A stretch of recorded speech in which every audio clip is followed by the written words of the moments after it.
For Mulka. Thank you, Madam Speaker. I rise to speak on the Police Administration Amendment Bill 2025.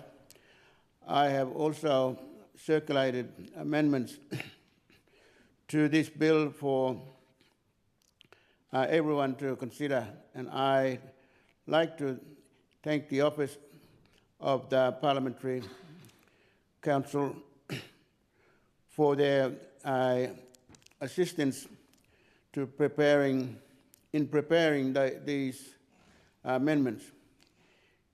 It's not easy to look at how we can create solutions to work across all our diverse communities. But, Madam Speaker, I am quite proud of these amendments because I think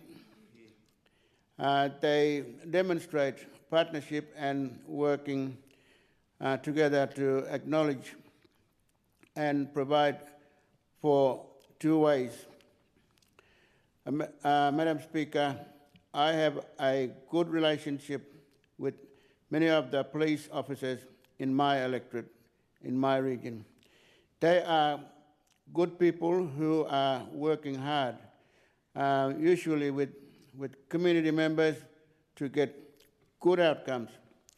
But the systems they are in are broken, and consequently, we can see issues of systemic racism. The former commissioner promised to work on these issues, and I believe he was working on the issue of racism and systemic racism in the police force. The apology at Karma showed his intent to form partnership with our communities. And I hope that the next commissioner will also commit to continue this work. The amendment that I proposed today reflects much of the police practice that we see in communities, and this amendment can formalize and practice that is already happening and should be the normal practice in Aboriginal communities. The amendment can also be a standard application for Aboriginal communities. There should be no police powers to enter a house without first seeking the support of an elder. We are everywhere in a community. I have watched police officers step over elders on the pathway to the house without realizing that this is an elder for the house. I have also watched when elders are resolving the conflict and they are yelling to a group in 𝘼𝙂𝘼𝙄𝙉𝙎𝙏, and I have observed when people identify them as the troublemaker and send them home. Send them home, even though they are the very person that can resolve the conflict. Madam Speaker, it is about good practice for police officers to enter houses in Aboriginal communities by force. Sorry, I'll say that again. It is not good practice for police officers to enter houses in Aboriginal communities by force. Even in the situation when they are looking for someone who has broken their parole conditions, like in the bill. It is for safer and everyone that it is far safer for everyone that the police officers ask in an elder to locate the person in question and bring them out to the police officer. I have done this many times. I have found the person in question and explained to them that they need to present to the police, and then they have then presented to the police. In our communities, there are authorities already there. They are the rightful authorities for the land. They are the elders and leaders for the clans. These people are the government and the police. They are the leaders of our people. On our country, on our land, there is no practice and there is no place for police to walk over the top of them at that. And the government need to understand that the best outcomes will come when we work together. The leaders and both cultures are working together. Madam Speaker, we know that working in partnership is better for everyone, the police included. For my family and the community of 𝘼𝙂𝘼𝙄𝙉𝙎, we remember my Wawa shot on the beach in 1990. We knew that his death should not have happened that day. They were family, and there were families members who could have brought him and brought my Wawa to the police, and they would have done that because we knew that he suffered from mental illness and could become violent and difficult to manage. Madam Speaker, Coroner Alistair McGregor made many comments, suggestions, and recommendations in his report that addressed the importance of police working with elders, leaders, and community. The coroner made the point that the police aides or 𝘼𝙂𝙼𝙄𝙉𝙎 worker with police should have given equal status as the senior police officer, so that an alliance could be formed. He could be seen the importance of the equal status and an alliance. The coroner understood that the police came for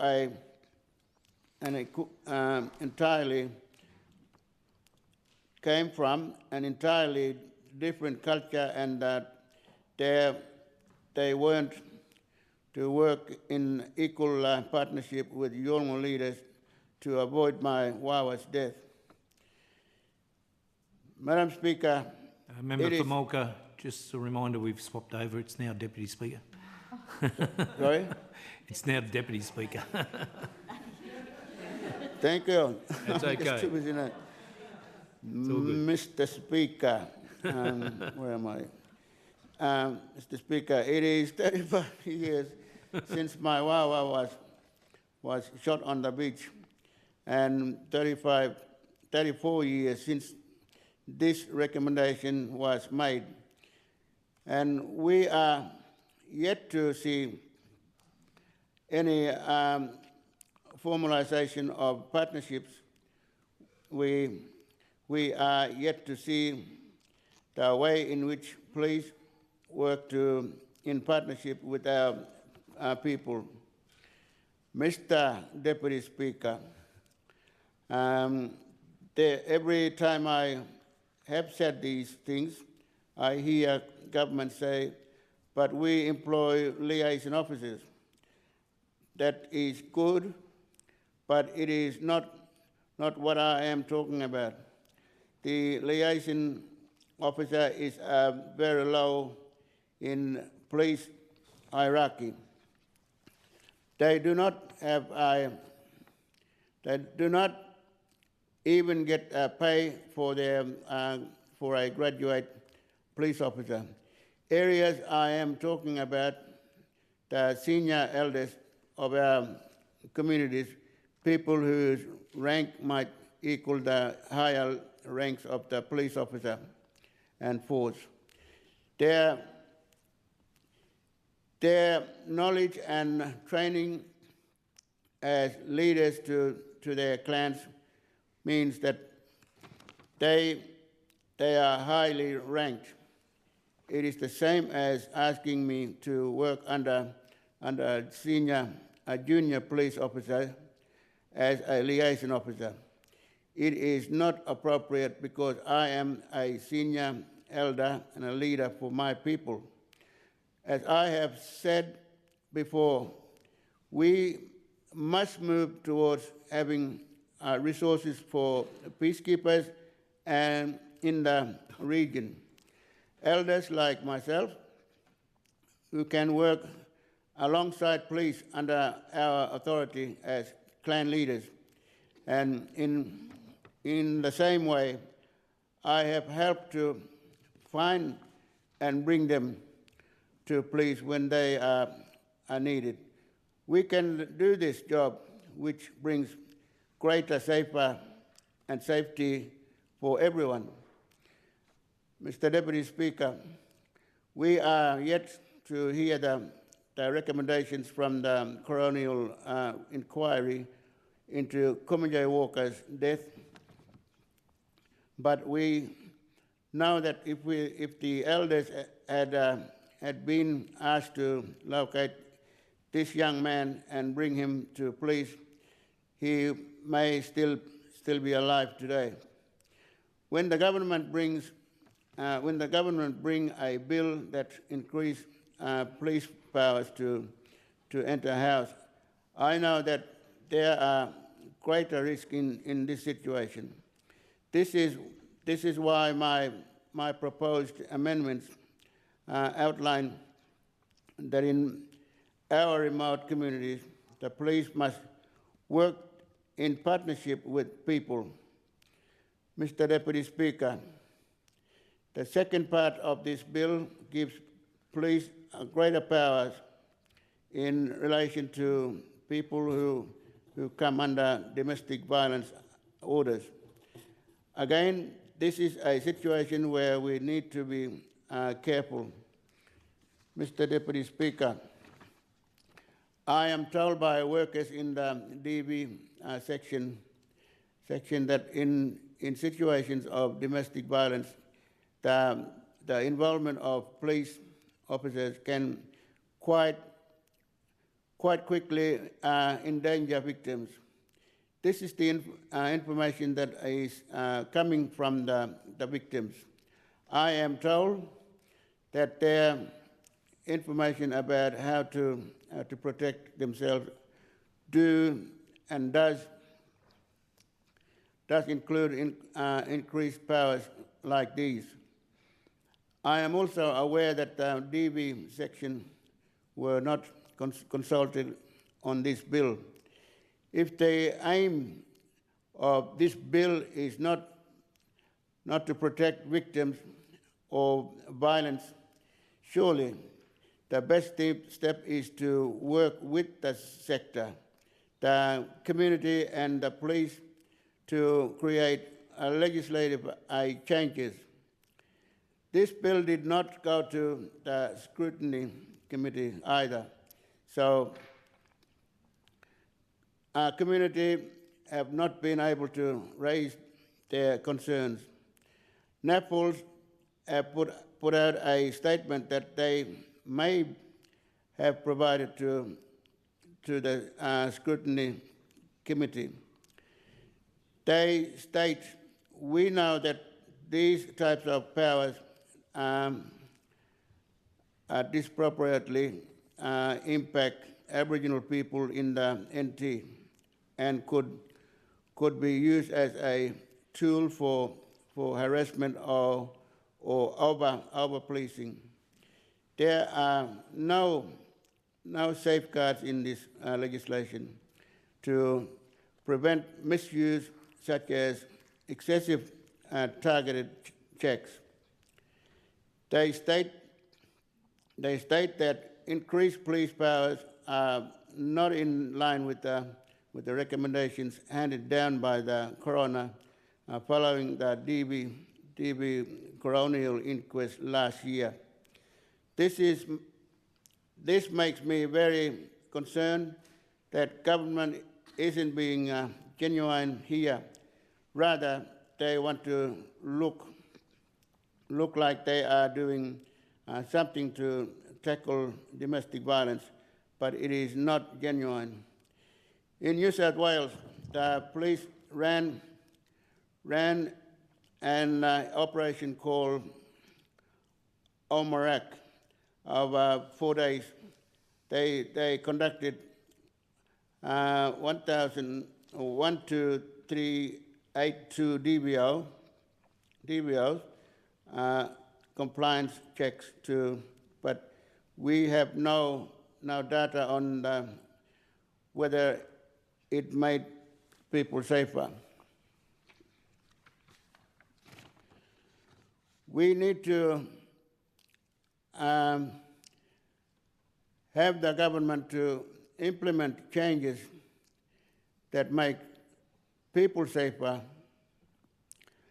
Mr. Deputy Speaker, family violence has sadly become an issue for many families, and I need to be very clear and say that family violence is not part of Yolngu law.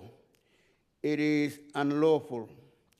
We do not want to see this violence happening, and our communities want support to create community-led solutions to address this tragedy. In my electorate, the 𝘼𝙂𝘼𝙄𝙉𝙎𝙎 women's space, many is guided by senior women leaders. These women have called for pathways that stem from Yolngu, our way to work with the young people for early intervention. The young people and the young women with the 𝘼𝙂𝘼𝙄𝙉𝙎𝙎, or the female elders, and the young men with the 𝘼𝙧𝙧𝙧, the male elders. Learning to create respectful, strong relationships. This is what our ceremonies teach. They teach discipline and respect, and we need these ceremonies more than ever. It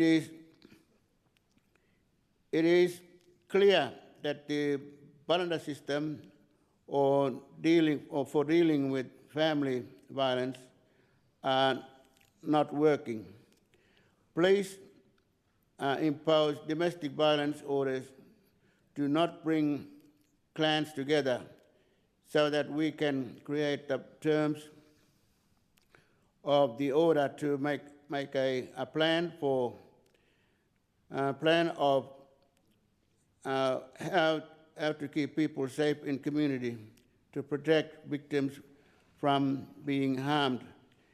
DVOs are created without the broader families involvement, and this is not the best outcome in our communities where families live side by side.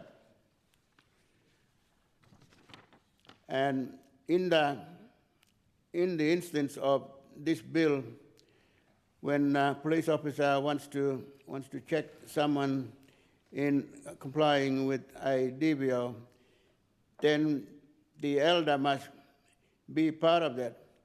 We want to see and ensure everyone is kept safe, but giving police greater powers to enter our houses is going to create less safety. Mr. Deputy Speaker, many police officers will come and find an elder to assist them when they are looking for someone. But we know when a rogue police officer comes through a community and decides to be a cowboy, things can become dangerous. I believe government intentions are good, that they want to provide greater preventions and protections. But this bill provides less protection for people and less protection for the police officers. Through my amendment, I have created a different pathway for policing these laws in Aboriginal communities. But even here in town, I think that police officers should go through the process of requesting warrant to enter a house. It creates a check that people expect to be in place. So Amendment 1 to Clause 5 provides that while the Office of Parliamentary Consult have been very good, I don't have a department to advise me, and so I encourage the government to look at the amendment I have put forward and consider if there is a way for incorporating the ideas with government amendments if needed. This is a chamber. There is 25 members, all equally elected. We are meant to listen to each other, and if we work together, we might achieve outcomes. Mr. Deputy Speaker, I do not support the bill that the government have brought forward, but I believe that the amendments I have proposed improve this bill and make it a much safer bill for the Northern Territory. Thank you, Mr. Deputy Speaker. Thank you, Member for Mulka. Any further speakers? Member for Johnston. Thank you, Mr. Deputy Speaker. Mr. Deputy Speaker, I rise today to first voice my gratitude to the work our police force does every day, and also, like everyone in this chamber, to voice my absolute commitment to tackling domestic violence in the Northern Territory. We know how acute the domestic violence crisis is. We just heard the horrific figures from the member for Fanny Bay.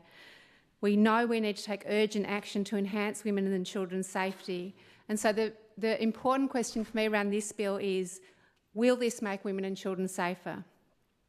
So in considering it, I sought advice from many of the specialist services that work directly with victims of domestic and family violence, and I asked them that directly. Will this bill do that? Will it make women and children safer? And their answer was clear. No, they said. If we truly want to protect women, we need better support, proper training for police and adequate resources to help police handle high-risk situations effectively. In fact, they said their concern was that this bill could make women and children less safe. I'll talk a bit more about that as I go. I want to say again that I absolutely support our police. They work incredibly hard, often in high risk and challenging circumstances. They have a critical role in keeping us all safe. They work under incredible pressure and they do not have enough support. But enhancing police powers without thoughtful consideration of the wider consequences doesn't make communities safer. Evidence from jurisdictions across Australia has shown that increasing police powers alone does not reduce crime, and in many cases it leads to over-policing, increased community mistrust and the erosion of civil liberties. And here in the Northern Territory we must be especially cautious. Aboriginal people are already devastatingly overrepresented in the criminal justice system. Expanding police powers risks making Aboriginal communities even more vulnerable to over-policing and harassment. This is why I'll be supporting the amendments that the member for Mulka is proposing today. These amendments reflect the reality on the ground in communities and they act to strengthen this bill. I also say again that like every person in this chamber, I'm absolutely committed to doing whatever we can to keep women and children safe, and I'm absolutely committed to doing what we know will work. When we talk about protecting women and children from domestic, family and sexual violence, we must always take the necessary steps to make sure we do it in ways that are effective, that are evidence-based and in consultation with the people who work on the ground to keep our communities safe. So as I said earlier, when I sought advice from many of the specialist services and asked them that question, these are people who are working, asked that question, will it make women and children safer? I repeat their answers, they've said no. These are people who are working at the front line with women and children who are survivors of domestic, family and sexual violence every day. They said, as I said before, if we want to protect women, we need better support, proper training for police and adequate resources to help them handle high-risk, volatile situations effectively. Expecting police officers to make split-second decisions without the proper support and training will not keep women safe. In fact, it could put them at greater risk. We've heard from experts that the recommendations from the coroner's inquiry into the deaths of 4 Aboriginal women should be central to any reforms made in this chamber, and other members today have made reference to these recommendations.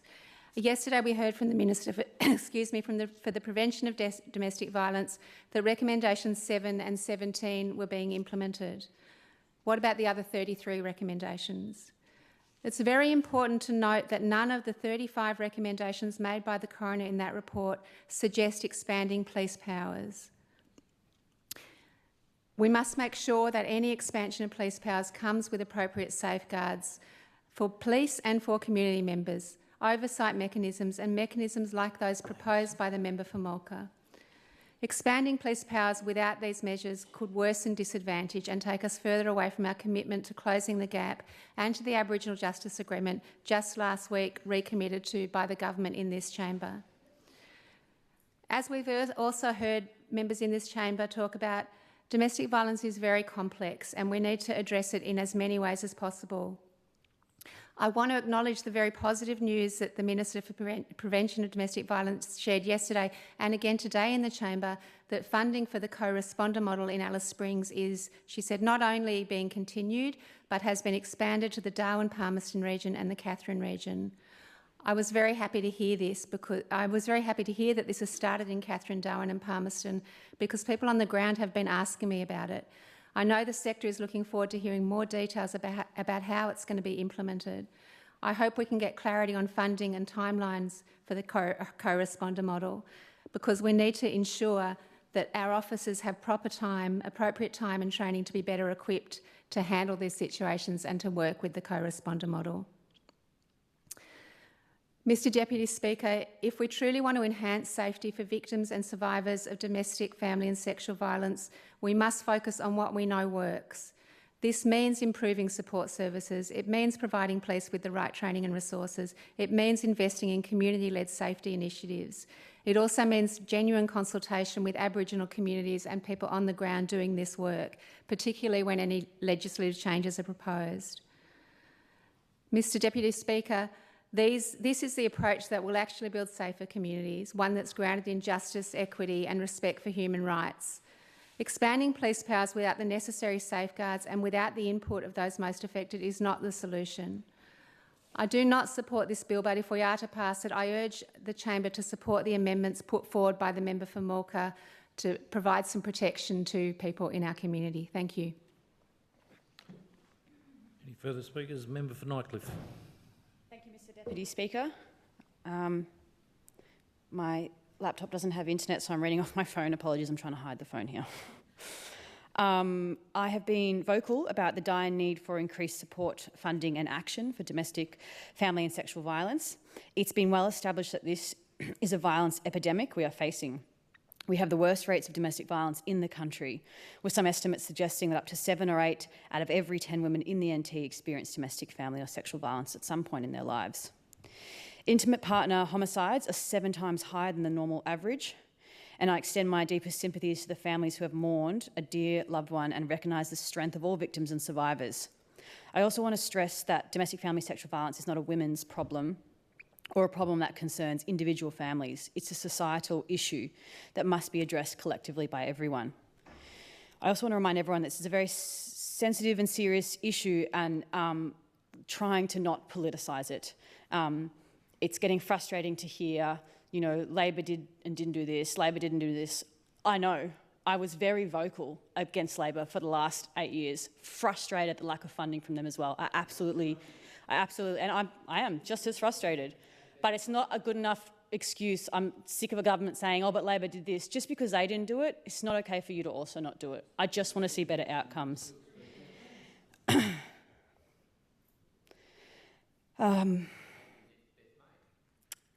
Given the terrible territory context in regard to domestic family sexual violence, I do genuinely appreciate that the CLP government has put this dire issue on the agenda and are taking action. I don't ever want to get in the way of changes that would protect victims. However, there's a concerning trend that is emerging within the CLP. None of their actions seem to be supported by experts or the peak bodies in the area with which they are legislating. And now I come to this as, you know, a person that hasn't worked in the sector. I have personal experience with men's violence and as a survivor myself, but I have not worked in the sector. So when I come to this as a regular person and I look at the legislation, I go, okay, my first thought might be like, oh, that might sound good. Maybe this is going to protect victims.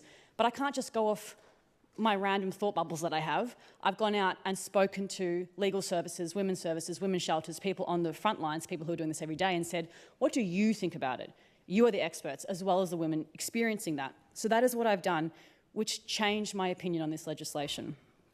The Northern Australian Aboriginal Justice Agency, the North Australian Aboriginal Family Legal Service and the Top End Women's Legal Service all released media statements on their concerns around these changes and disappointment on the lack of consultation, given that they are 3 key legal services that deal with domestic family sexual violence every day. And like, it's not hard to go and consult properly. And when we're hearing in this chamber all the time, like, we visited them, we met them, and the orgs are releasing media statements saying, we have not been consulted with. It's not good enough. So they've released statements on their concerns around these changes and disappointment on the lack of consultation, given they are the 3 key legal services. NAJA identified, quote, any expansion of police powers needs proper consultation, scrutiny and robust oversight. These expansions of powers always have a disproportionate impact on Aboriginal Territorians. This comes at a time when 40 Aboriginal people are taken into custody every day across the NT. Expanding police powers will not reduce crime or improve community safety. It will only further harm Aboriginal Territorians, end quote. We don't have to be the ones coming up with the solutions to this epidemic. In fact, we actually shouldn't be, because we are not the experts. A mere 4 months ago, the Territory Coroner, 𝘼𝙂𝘼𝙄𝙉𝙎, released her findings from the inquest into the deaths of 4 Aboriginal women who were killed as a consequence of domestic violence, or I would say men's violence. This incredibly detailed report had 35 recommendations on what we can do to prevent more of these tragic murders. Of these 35 recommendations, not one of them was expanding police powers. And this is why everyone keeps asking about these recommendations. So much work got put into this. And when we're asking, are they being implemented? And we're getting wishy-washy answers, oh, maybe 1 or 2, maybe not. I don't understand where the hesitation comes from listening to experts. In fact, the report has highlighted a problem of, quote, fear and distrust of the police together with other service providers, as well as a fear of repercussions, compromising community support and shame. The report has highlighted multiple examples of how, even when women do reach out to the police for help, they often don't get the protection or help they're looking for, and in some cases they may be charged with criminal offences themselves. This is the misidentification of perpetrators, which happens very often, particularly for First Nations women, and it's very dangerous. Throughout the report, there was certainly criticism of the police and their handling of DV incidents, but at no stage did the coroner identify their lack of power to enter a premises to be one of the key issues. It is clear that there is so much work to be done in the way of how our forces respond to DFSV and the services we provide to victim survivors before we rush into expanding the range of potentially harmful tools available to the police. If we want to take DFSV seriously, let's actually implement the 35 recommendations that the coroner did put forward. I highly recommend everyone read through this report and recommendations. I won't read them all now, but I do want to highlight a few key recommendations that have very clear pathways for us to pursue. Recommendation 1, the NT government should establish a sustainable permanent DFSV whole-of-government coordination mechanism to lead from the 𝘼𝙂𝘼𝙄𝙉𝙎𝙏 to lead consistent and evidence-based DFSV policy and practice in health, housing, community services to address domestic family sexual violence.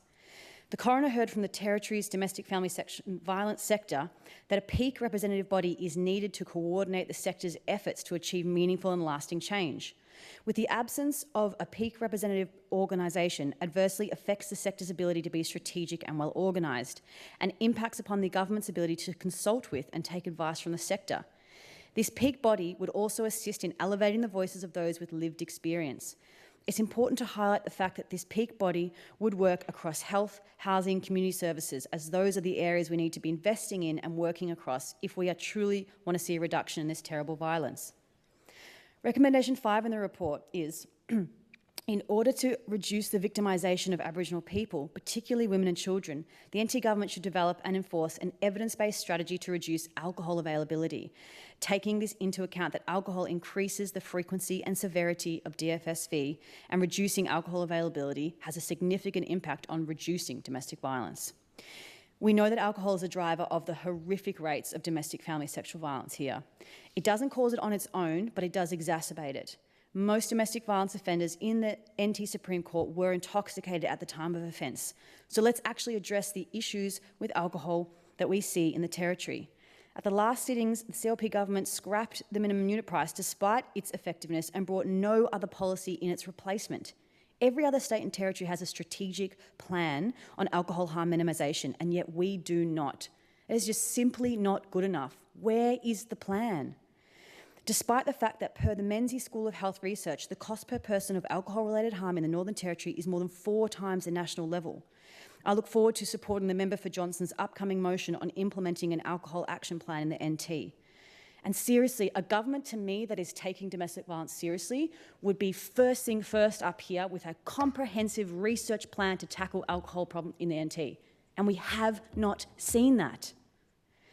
I finally want to highlight the recommendation 7, which states, as a matter of urgency, the NT government should provide further and sufficient funding to the current Alice Springs co-responder pilot, the NT Police and Department of Children and Families DFSV co-responder model to guarantee its full implementation and independent evaluation. The model must involve victim survivors, including children, as well as perpetrators. Adequate funding, inclusive of independent evaluation, must be provided so this model can be evaluated, replicated and implemented in other regions.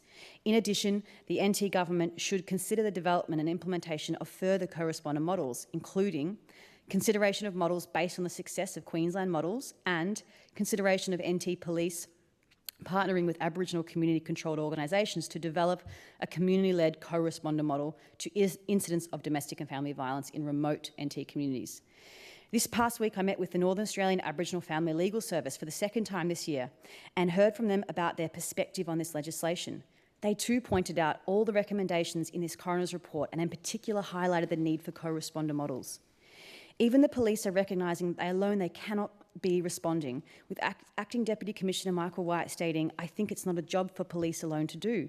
I think we are attending to the critical crisis points when an event is occurring or just occurred, and it is for all of us in the whole to be able to wrap around the services of the victim and get them as much support as possible to make them safe and to give them the ability to separate themselves from a situation so they can be made informed decisions to further and protect themselves with the support, whether it's a DV specialist, a counselling service, women's shelter, and those sorts of things, end quote. Apologies, I don't have my glasses on.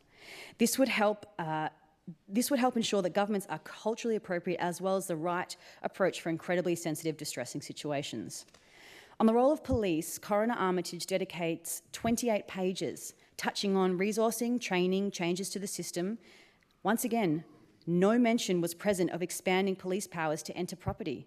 The coroner instead suggested, 1, NT Police to embed interpreters and/or Aboriginal liaison officers in the emergency call centre. 2, provide PART training, prepare, assist, respond training to all current police officers, auxiliaries and new recruits, including emergency call centre workers.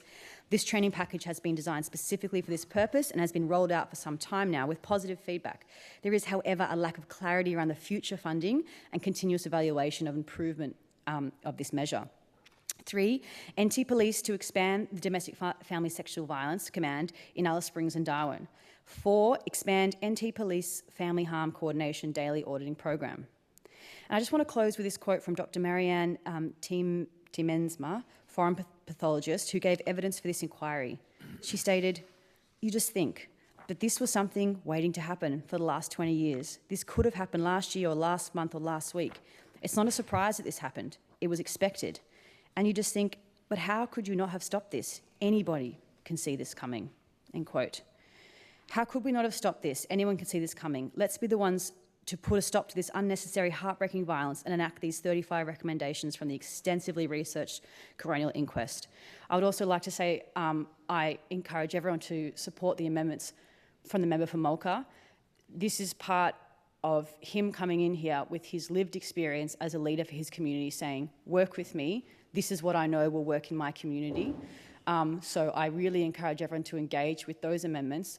And once again, this is something that I don't think it's okay for a government or lawmakers to just go, I've got this thought bubble, here's what I'm going to do, let's give the police X, Y, and Z. Because it has to come from evidence, it has to come from speaking to the organisations. And when you go and speak to every single one, they say, we do not support this legislation. I mean, for example, one of the things I heard from one of the legal services was, you know, for example, if they had, instead of making it for the protection orders, I'm so sorry, I'm not well today, instead of doing it for alcohol testing, if they'd done it for the protected person and making a containment area around there 100 metres around that person's property, and if they came, they were able to call the police. They said if they had come and spoken to us, we could have told them a bunch of different ways that you could actually implement things to make it safer in domestic violence situations. But they didn't. They're just having these bloody brain farts and they want to just give the police more powers, and the people on the ground are saying it's not the right way to go about it. So now I will support the amendments made by the member for Mulka, but I can't support the bill in its original form. Thank you. Thank you, Mr Deputy Speaker. The Territory Labor Opposition supports measures that keep our community safer, and we support strong measures, evidence-based and expert-led, that help to address the scourge of domestic, family and sexual violence that is disproportionately impacting the lives of too many Territory women and Territory kids. On the face of it, Mr Deputy Speaker, these are some relatively minor amendments that have been brought forward to give police additional operational powers to help them to do their job. We are supportive of giving police the operational tools they need to keep our community safer. But, as with most of the bills, unfortunately, that we've seen so far by the CLP government, they have refused to send these amendments to the much-hyped Scrutiny Committee. Mr Deputy Speaker, it also appears that there has been no public consultation or engagement on this bill prior to it being introduced and now before the House for debate. Mr Deputy Speaker, I received a half-hour briefing about this bill 2 weeks ago, which I very much appreciate. However, I'm not sure that the domestic violence sector or even the legal civil sector was given or even afforded the opportunity, or that long in fact, to scrutinise or give feedback to the CLP government on this very important bill.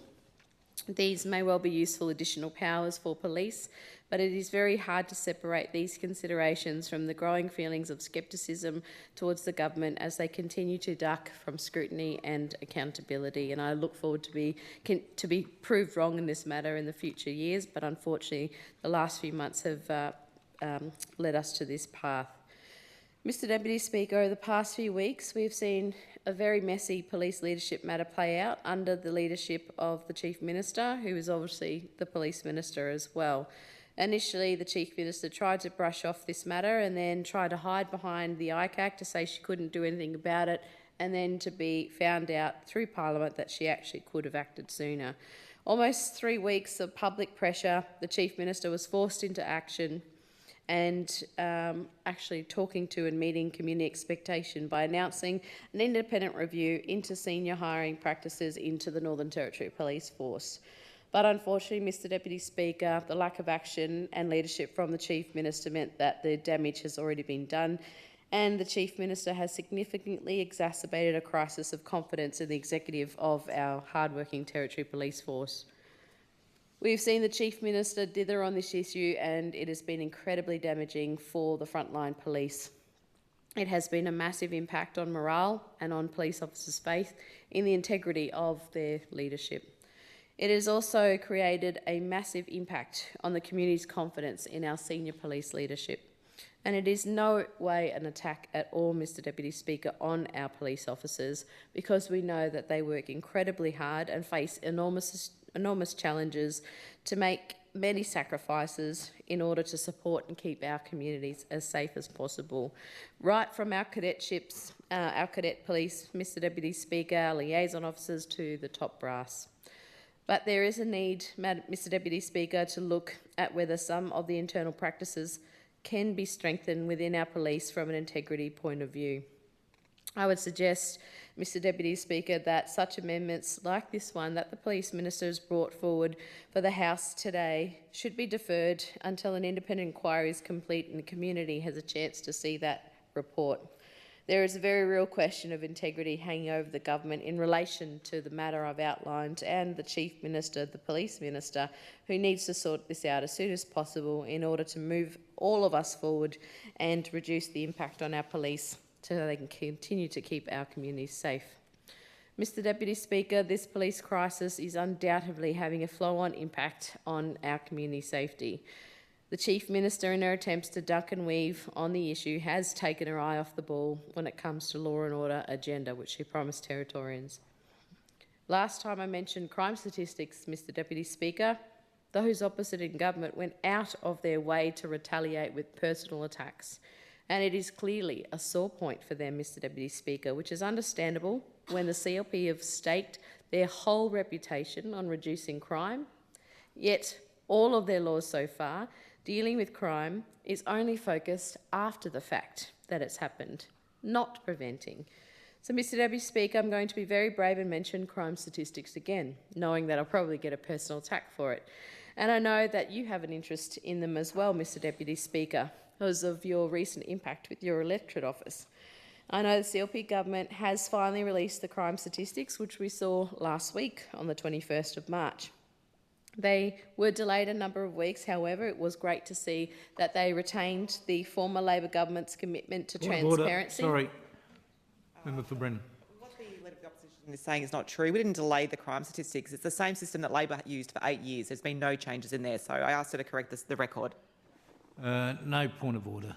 Continue. Thank you, Mr Deputy Speaker. We were delighted that the CLP has taken on the transparency of continuing to publish the monthly statistics, although we still maintain they were late. Mr Deputy Speaker, looking at December and January combined compared to the same time last year, total offences against the person increased by 11.7%. That was from 2,117 up to 2,364 offences. Assaults increased by 12.3% from 1,832 upwards to 2,058 incidents.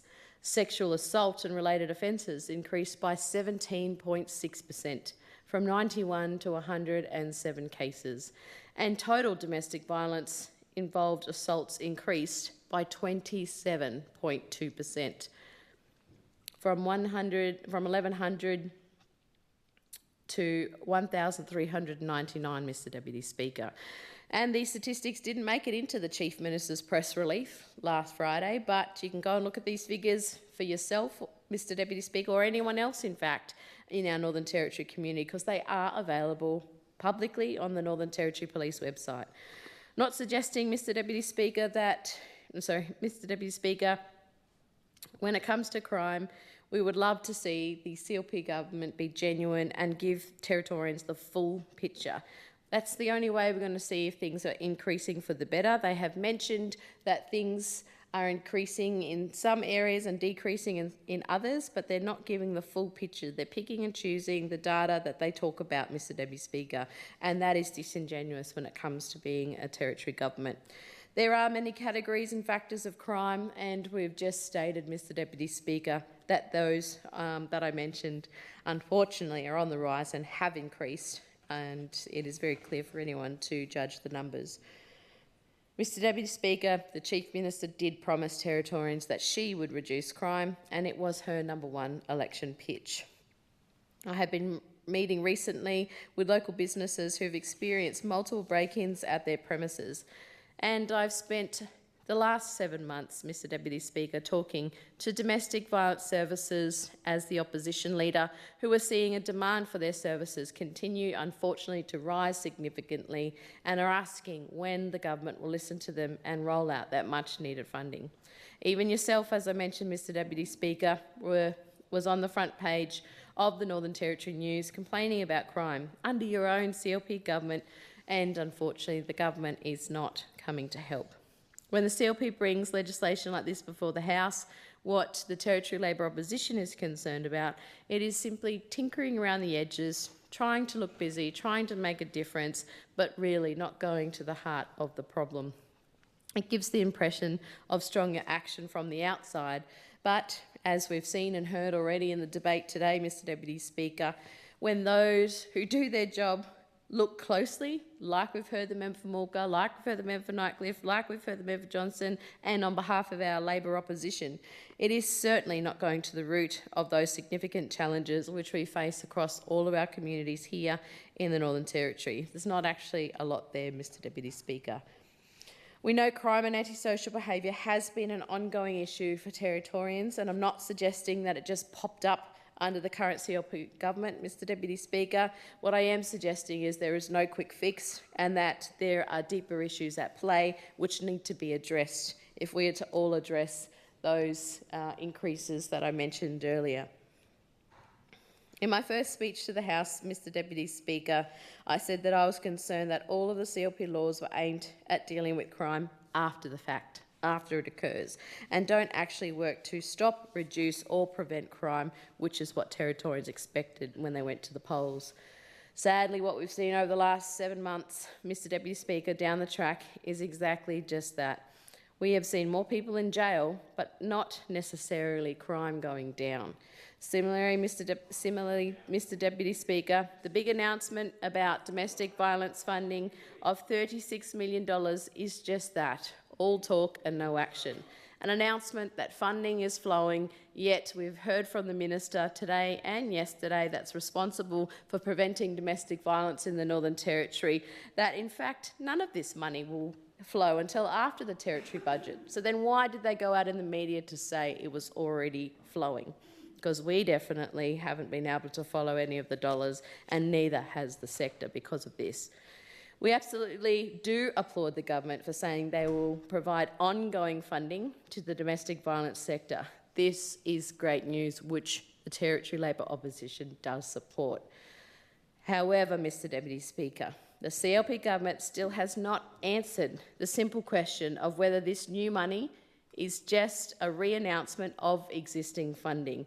We've been asking this multiple times. I know members of the crossbench have also asked something similar.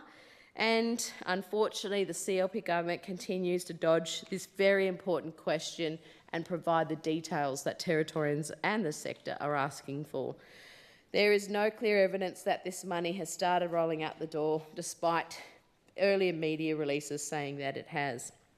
Mr Deputy Speaker, the Chief Minister says that, the Chief Minister has said, but we will not be able to see any of the specifics, and again, there is no hard evidence to the contrary, so we continue to remain sceptical on this issue.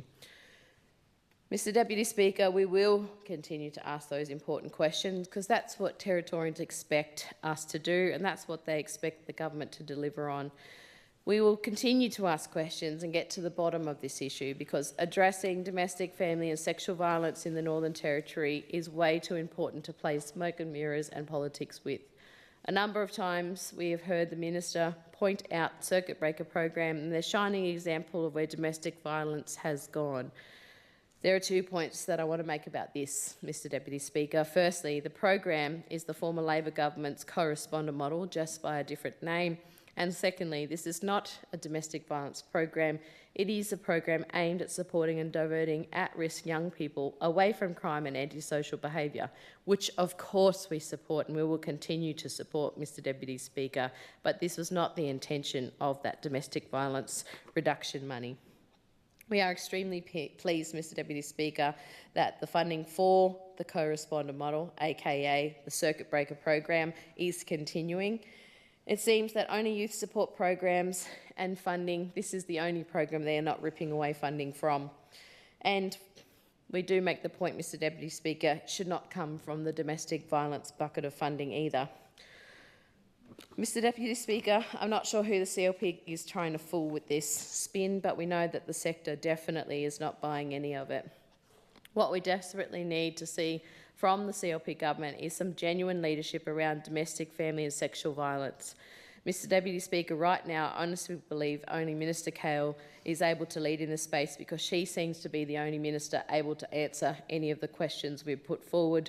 But unfortunately, we know Minister 𝘼𝙂𝘼𝙄𝙉's talent to lead will be quashed under her threat to the Chief Minister's leadership of becoming Chief Minister in the future. But we look forward to seeing Minister 𝘼𝙂𝘼𝙄𝙉 continue to rise above the CLP politics that we see before us, the petty personal politics, because we know she'll be able to answer our questions when she becomes the Chief Minister.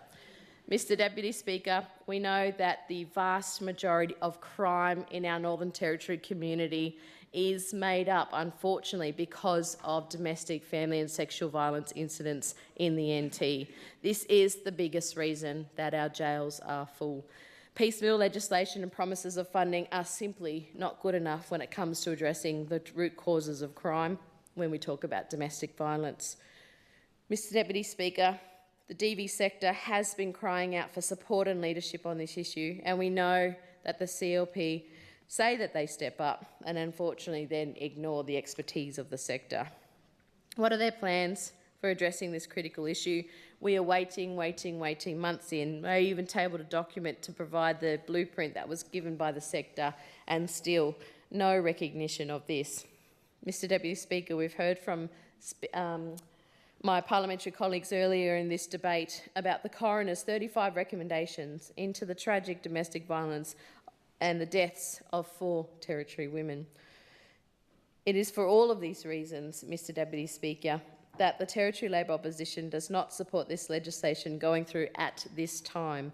We are not saying we don't support giving police the right tools to help them do their job. We do want to see police be able to reduce crime. But what we strongly urge the CLP government to do, Mr Deputy Speaker, is to defer passing this legislation until the integrity matters within the NT Police Force are resolved, until this legislation has gone through the process of the Scrutiny Committee, and until the CLP has put forward a more holistic, strategic plan to address domestic, family and sexual violence in our communities and ensure that the CLP government actually listens to the experts in the domestic, family and sexual violence sector. Thank you, Mr Deputy Speaker. Leader.